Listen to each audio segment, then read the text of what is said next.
আসসালামু আলাইকুম গাইস।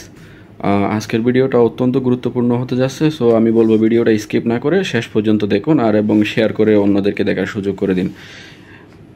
আপনার যাদের ফলোয়ার বাড়তেছে না তারা একটা কাজ করবেন, ফেসবুকের মধ্যে একটা সেটিংস পরিবর্তন আনবেন। এই সেটিংসটা পরিবর্তন কারণে আপনি দেখতে পারবেন আপনার ফলোয়ার কিভাবে দিন দিন ফলোয়ার বাড়তেছে।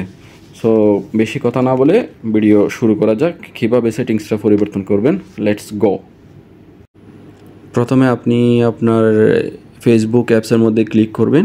ক্লিক করার পরে এরকম একটা ইন্টারফেস আসবে, থ্রি ডটে যাবেন, তারপর আপনার পেজ আসবে, পেজে ঢুকবেন। আপনি পেজে ঢোকার পরে দেখবেন এরকম একটা থ্রি ডট অপশন আছে, ওখানে থ্রি ডট অপশনে ক্লিক করবেন।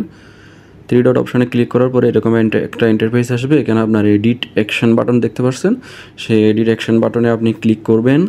ক্লিক করার পরে এরকম একটা ইন্টারফেস আসবে, দেখবেন এখানে মেসেজ আছে, বিভিন্ন অ্যাপস বিভিন্ন পেজে বিভিন্ন ধরনের থাকবে। আপনি জাস্ট রিমুভে ক্লিক করবেন। রিমুভে ক্লিক করার পরে দেখবেন এটা অটোমেটিক রিমুভ হয়ে গেছে। সো ব্যাস, আপনার কাজ শেষ। আপনি এখন ব্যাক হয়ে চলে আসবেন। এভাবে আপনি 1 সপ্তাহ বা 15 দিন ইউজ করে দেখেন, দেখার পরে ফলাফল নিজেই দেখতে পাবেন। দেখবেন কত দ্রুত আপনার ফলোয়ার বেড়ে যাচ্ছে। সো আপনি ভিডিওটা অন্যদেরকেও শেয়ার করে দেন, দেখতে যেন তারা বুঝতে পারে। জিনিসটা আসলে অনেক উপকারী। আমি করার পরে আমি বুঝতে পারছি আমারও এরকম হয়েছিল, ফলোয়ার বাড়তেছিল না। যখন আমি এটা করছি, কমেন্ট করার সময় অনেকেই ফলো বাটনটা শো করতো, শো করার পরে যার কারণে আমার দিন দিন ফলোয়ার বাড়তেছে। আপনার যা বাড়তেছে তাও কিন্তু অ্যাক্টিভ ফলোয়ার। তো সবাইকে শেয়ার করে দেন। সো আশা করি সকলে বুঝতে পারছেন। এই সেটিংসটা এভাবে পরিবর্তন করে দিবেন আপনার ফেস বা আইডির মধ্যে। পরিবর্তন করার ফলে দেখতে পাবেন আপনি আপনার ফেস বা আইডিতে অনেক ফলোয়ার বাড়তেছে, দিন দিন ফলোয়ার বাড়বে দেখবেন। আর এখান থেকে যে ফলোয়ারগুলো আপনি পাবেন সেগুলো হচ্ছে সব অ্যাক্টিভ ফলোয়ার পাবেন। কারণ এটা হচ্ছে আপনি অন্যের আইডিতে গিয়ে কমেন্ট যখন করবেন, ফেসবুক ফেস আইডি আর প্রোফাইলে গিয়ে যখন আপনি কমেন্টগুলো করবেন, তখন আপনার কমেন্টের পাশে আপনার আইডির নামের পাশে আপনার ওই যে ফলো করবে, ফলো বাটনটা শো করবে। ফলো বাটনটা শো করলে যার কারণে মানুষ অনেকের ফলো করতে খুব সহজ হয়ে যায়। সো আপনি দেখতে পাবেন কিছুদিন পরে, 1 সপ্তাহ 15 দিন ইউজ করার পরে আপনি ফলাফল নিজেই বুঝতে পারবেন আসলে কত যে ফলোয়ার বাড়তেছে।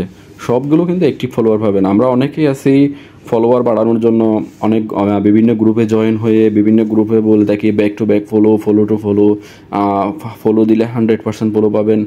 আসলে এগুলো কিন্তু আমাদের আরও পেজের জন্য বা আইডির জন্য আরও ক্ষতি। এগুলো তো আপনার দিন দিন রিচ ডাউন হয়ে যাবে।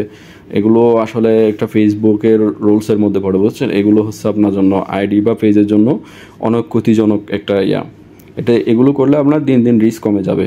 Back to back follow, follow to follow, এগুলো অনেক সমস্যা আইডির জন্য আর পেজের জন্য অনেক সমস্যা। সো আমি বলবো এইসব কাজ থেকে বিরত থাকবেন। আপনার শুধু আপনাদের পেজ বা আইডিতে এই সেটিংসটা পরিবর্তন করে রাখেন, তো দেখতে পাবেন আপনার ফলাফলটা কী হয়। 1 সপ্তাহ 15 দিন আপনি করে দেখেন। আমি ঘুরছি নিজে, আমি ফলাফল পাইছি, তাই আপনাদের সাথে শেয়ার করলাম। আর ভিডিওটা ভালো লাগলে আপনারাও শেয়ার করে অন্যদের দেখার সুযোগ করে দিন। ধন্যবাদ।